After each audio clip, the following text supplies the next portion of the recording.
Hello दोस्तों, good evening, नमो नमः। आप सभी का आपके अपने YouTube channel MS classes one में मैं माला मैम आप सभी का हार्दिक स्वागत और अभिनंदन करती हूँ इस चैनल में। दोस्तों, हमारी जो कक्षा चल रही है प्रश्नोत्तरी की, इसके पहले जो है हमने जो है नीति शतकम और किराता अर्जुनियम पर प्रश्न उत्तर करा दिया है। यदि आप उसको देखना चाहते हैं तो प्ले लिस्ट में जाकर उसको देख सकते हैं। और जो जो आज की हमारी प्रश्नोत्तरी है उत्तर रामचरितम पे है। यह उत्तर रामचरितम जो है भवभूति की रचना है। और दोस्तों, यह एक नाटक है और जो है करुण प्रधान नाटक है। ठीक है, इसमें जो है इसमें 7 अंक है और मेन रूप से जो है छाया अंक जो तीसरा अंक है सबसे अधिक प्रसिद्ध है। ठीक है दोस्तों, जो सारे सिलेबस में लगे होते हैं वह उत्तर रामचरितम है। उत्तर रामचरितम में तृतीय अंक सबसे ज़्यादा मतलब प्रसिद्ध है। ठीक है, तो आइए हम लोग स्टार्ट करते हैं अपनी आज की प्रश्नोत्तरी जो उत्तर रामचरितम पे है। ठीक है, पहला प्रश्न हमारा है, अपनी प्रिया को मनाने के लिए नलिनी पत्र रूपी छाते को किसने लगाया। तो यह नलिनी पत्र क्या है? तो यह जो पंक्ति लिखी गई है, जो प्रश्न बना हुआ है दोस्तों, तृतीय अंक से बना है, जो छाया अंक है। इसमें जो है एक गज सावक रहता है जिसको सीता ने पाल पोस कर उसको बड़ा किया। ठीक है, उसकी माता जो है, गज की जो माँ है वो उसको जन्म देते ही मृत्यु को प्राप्त हो जाती है, तो सीता ही इसका पालन पोषण करती है। अब जो है वह श्रावक बड़ा हो गया है, मतलब जवान हो गया है, और वह उसी घाट पे स्नान करने गया है जहाँ पे सीता स्नान करती थी। ठीक है, तो वहाँ पे उसकी जो पत्नी है रुष्ट रुष्ट जाती है, क्रोधित हो जाती है। तो उसको मनाने के लिए, ठीक है, अपनी पत्नी को, प्रिया को मनाने के लिए वह जो है नदी में, यानी भागीरथी जो गंगा नदी है उसमें जो है कमल खिले हुए हैं, तो डंठल सहित जो है कमल पत्र पत्र को, नलिनी पत्र रूपी को उखाड़ के उसको जो छाता के रूप में उसको लगाता है। कौन? गज। गज जो है छाता के रूप में जो अपनी हथनी को लगाता है। तो अपने हथनी को मनाने के लिए क्या है, अपनी प्रिया को मनाने के लिए नलिनी पत्र रूपी छाते को किसने लगाया? तो गज ने लगाया। ठीक है दोस्तों, तो यह तृतीय अंक का कथन है। ठीक है, तो आंसर हमारा क्या है? गज है। आंसर क्या होगा दोस्तों? गज है। आंसर देखते हैं, गज या हाथी, गज या हाथी कर लेते हैं, यह हमारा आंसर है। ठीक है, आंसर किसका है? इसका है। ठीक है दोस्तों, पहले प्रश्न का आंसर होगा गज। तो अपनी प्रिया को मनाने के लिए नलिनी पत्र रूपी छाती को किसने लगाया? तो गज ने लगाया। दूसरा प्रश्न है कि भवभूति के पिता का नाम है। ठीक है, तो इसमें जो प्रश्न बनता है दोस्तों, जो जितने भी हमारे कवि हैं उनके पिता क्या नाम है, उनकी माता क्या नाम है, वह किसके आश्रयदाता थे, यह सभी प्रश्न जो है पेपर में बनता है। तो जो ये भवभूति के पिता का क्या नाम है? तो इनके पिता का नाम है नीलकंठ। क्या नाम है दोस्तों? इनके पिता का नाम है नीलकंठ। नीलकंठ। ठीक है, इनके पिता का नाम नीलकंठ है। तीसरा प्रश्न हमारा है दोस्तों, भवभूति किसके आश्रयदाता थे? जो भवभूति कवि लेखक है वह किसके आश्रयदाता थे, यानी कि वह किसी न किसी राजा के आश्रय में रहते थे जहाँ पे अपनी रचनाएं करते थे। जैसे हमारे कालिदास हैं, वह विक्रमादित्य के आश्रम में रहते थे, नौ रत्नों में से एक थे, तो उनके आश्रम में रहकर अपनी रचनाएं करते थे। ठीक है, उसी प्रकार वहाँ जो है बालभट्ट है, तो ये जो है हर्षवर्धन के आश्रय में रहते थे। तो यहाँ पे आश्रय में किस आश्रम के, किस राजा के आश्रम में कौन से कवि रहते, ऐसा प्रश्न बनता है। ठीक है, तो यहाँ पे प्रश्न है कि भवभूति जो कवि थे वह किस राजा के आश्रय में रहते थे। ठीक है दोस्तों, तो यह जो है भभूति जो है यशो वर्मा के आश्रय में रहते। किसको? यशो वर्मा एक राजा थे, उन्हीं के आश्रय में जो है भभूति रहते थे। ठीक है, ये हमारा प्रश्न का आंसर है। अगला प्रश्न है, भभूति के कितने नाटक प्राप्त होते हैं? भभूति के मुख्य रूप से 3 नाटक प्राप्त होते हैं। कितने नाटक प्राप्त होते हैं? 3 नाटक प्राप्त होते हैं। 3 नाटक प्राप्त होते हैं। ठीक है, तो कौन कौन से हैं? तीनों नाटक देते हैं दोस्तों। तो सबसे प्रिय उनका नाटक है उत्तर रामचरितम। ठीक है, सबसे अधिक प्रसिद्ध नाटक है उत्तर रामचरितम, क्योंकि यह नाटक जो है करुण रस में लिखा गया है। ठीक है, सभी कवि ने श्रृंगार रस और वीर रस में रचनाएं की, तो इन्होंने अलग जाकर करुण रस को महत्व दिया। ठीक है, तो इनका जो सबसे प्रिय नाटक है तो उत्तर रामचरितम है। ठीक है, तो इनके 3 नाटक हैं। ठीक है, मालती माधवम। क्या है? मालती माधवम। पहला क्या है? मालती माधवम।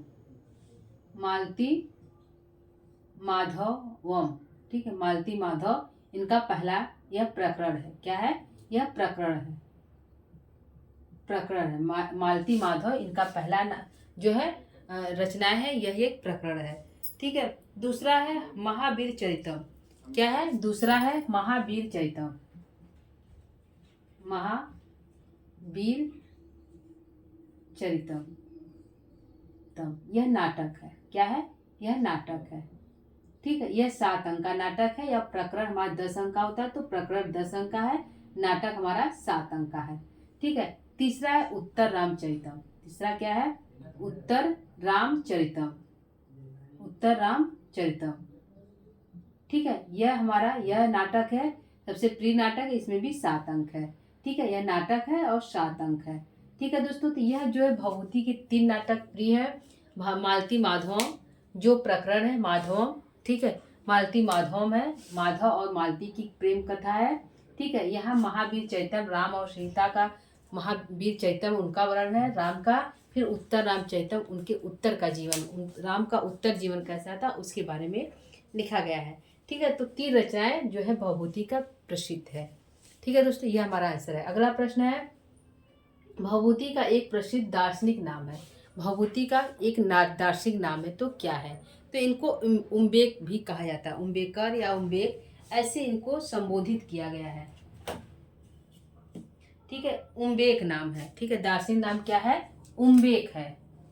आंसर क्या है? उम्बेक। उम्बेक, उम्बेकर, इस तरह से इनका दार्शनिक नाम इनको प्राप्त हुआ है। तो प्रश्न पूछ सकता है, तो उम्बेक जो नाम है यह किसको दिया गया है? दार्शनिक नाम किसका है? तो भभूति का है। क्वेश्चन दोनों तरह से पूछेगा कि भभूति को दार्शनिक नाम कौन सा प्राप्त हुआ है, तो उम्बेक, या फिर उम्बेक नाम जो दार्शनिक नाम है यह किसको प्राप्त हुआ है, तो भभूति को। ठीक है, अगला प्रश्न है भभूति किस गोत्र के थे?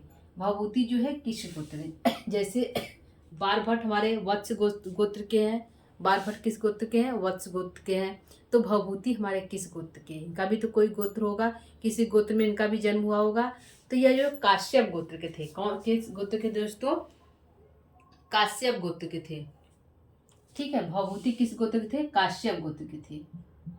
काश्यप। ठीक है, भभूति काश्यप गोत्र के थे। और जो बारभट्ट हमारे किसके थे? तो बारभट्ट हमारे वत्स गोत्र के थे। ठीक है, अगला प्रश्न है लोपामुद्रा। ठीक है, यहाँ क्या है? लोपामुद्रा किसकी पत्नी थी? पत्नी है। जो लोपामुद्रा थी वह किसकी पत्नी है? ठीक है, तो कल क्वेश्चन था कि वशिष्ठ की पत्नी क्या नाम है? ठीक है, आज है कि लोपामुद्रा किसकी पत्नी है? तो लोपामुद्रा जो अगस्त ऋषि की पत्नी है। किसकी है? अगस्त ऋषि की पत्नी है। किसकी दोस्तों? अगस्त ऋषि की। अगस्त ऋषि की पत्नी है। ऋषि की पत्नी, यही जो है लोपामुद्रा ही तृतीय अंग में मुरला को भेजती हैं, जो है नदी के पास, जो है गोदावरी नदी के पास जो है भेजती हैं। किसको? मुरला को। किस लिए? कि वह जाकर जो है गोदावरी से बोले कि जब भी राम मूर्छित होंगे तुम अपने जल कर्णों से उस राम की मूर्छा को दूर करना। तो यह जो संदेश लेकर मुरला को भेजती है लोपामुद्रा तृतीय अंक में। यहाँ से जो है कहानी स्टार्ट होती है। तो लोपामुद्रा किसकी पत्नी है? तो अगस्त ऋषि अगस्त की पत्नी है। तृतीय अंग में यह जो भेजती है मुरला को गोदावरी नदी के पास। ठीक है, अगला प्रश्न है नदी के रूप में किन 2 पात्रों का वर्णन उत्तर रामचरितम में प्राप्त होता है? ठीक है, तो उत्तर रामचरितम में भभूति ने नदियों को भी सजी रूप में जो है उसको प्रकट किया, उनको भी चरित्र में ढाला है। उन्हें भी पात्र के रूप में ढालकर उनके भी कथन को, चरित्र को, जो भी कथन है उनको कहलवाया है।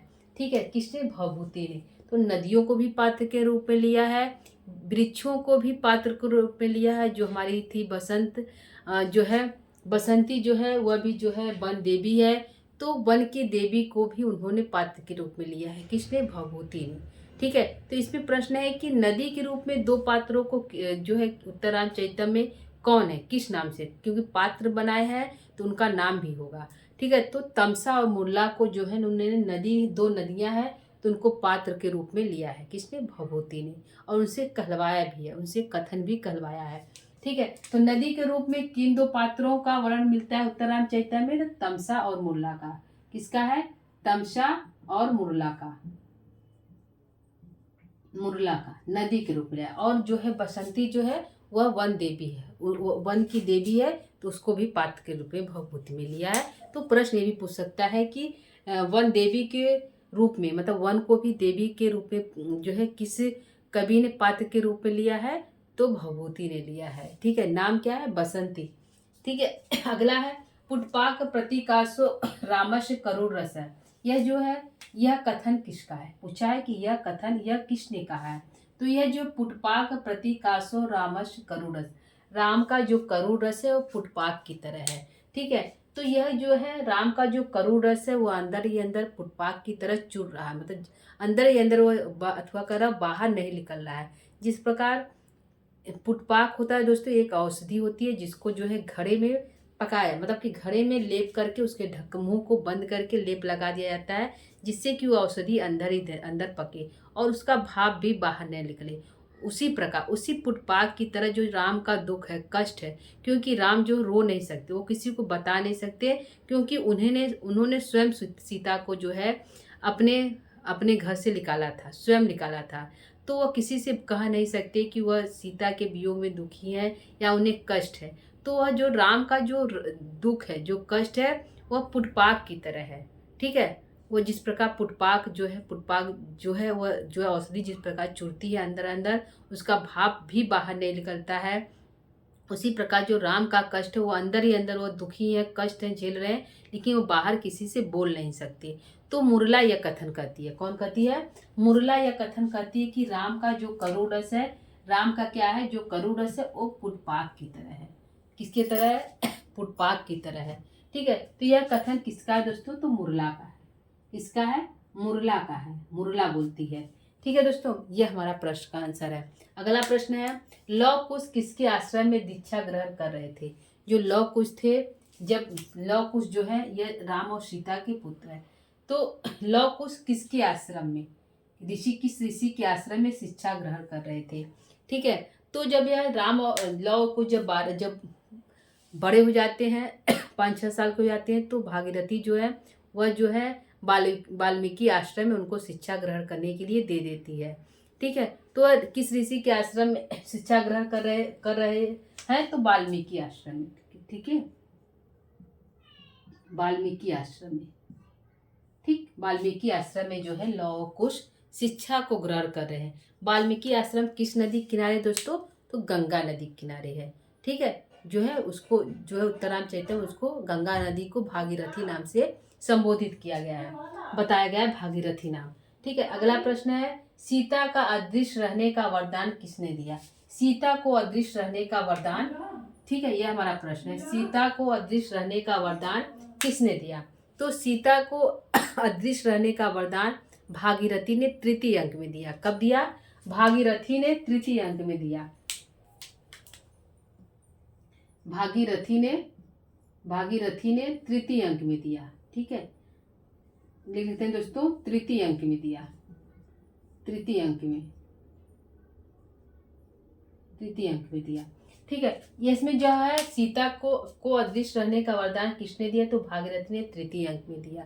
ठीक है, भागीरथी वह कहती हैं कि क्योंकि उन्हें पता है कि राम आए हैं इस जो है डंडा जो है पंचवटी आश्रम में जो है राम आए हैं, तो राम कहीं मूर्छित न हो जाए। ठीक है, राम कहीं मूर्छित न हो जाए, इस डर से जो है भागीरथी जो है वह जो है आती हैं, सीता को अदृश्य रहने का वरदान देती हैं कि तुम जाओ और जो है अपने जो है ससुर जो है सूर्य की आराधना करके आओ, और जो है तुम्हारे पुत्र का जो है 12वां वर्षगांठ है।